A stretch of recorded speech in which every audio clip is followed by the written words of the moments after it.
तर आज होती नागपंचमी. नागपंचमीच्या तुम्हा सर्वांना खूप खूप साऱ्या शुभेच्छा. तर पहिलं तर सकाळी अंघोळ केल्याबरोबर कालच्या पूजेची उत्तरपूजा करून घेतली.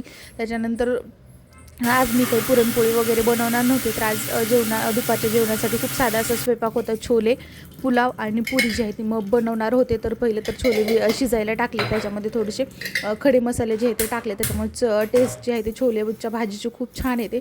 आणि पुलावसाठी लगेच मी जे आहे ते थोड्या वेळासाठी तांदूळ भिजत ठेवले. स्वच्छ तांदूळ धुवून वगैरे भिजत ठेवले. आणि आता इथे मी भाज्या वगैरे घेऊन त्याच्यामध्ये दही ते टाकून थोड्या वेळासाठी जे आहे ते ठेवणार होते. तर इथं सगळ्या ज्या पण माझ्याकडे ज्या भाज्या होत्या त्या सगळ्या घेतल्या. त्याच्यामध्ये दही, बिर्याणी मसाला, गरम मसाला टाकून जे आहे ते ठेवले. त्याच्यानंतर छोलेचा जो आहे तो मसाला पण तयार झालेला होता. छोले शिजलेले होते. लगेच छोलेची जी आहे ती भाजी बनवून घेतली आणि खूप छान आणि टेस्टी झाली होती. त्याच्यानंतर लगेच थोड्या वेळात मी पुलाव बनवायला घेतला. तेल घेतलं, तेलामध्ये थोडेसे जिरे टाकले, त्याच्यामध्ये थोडेसे जे आहे ते खडे मसाले वगैरे टाकले.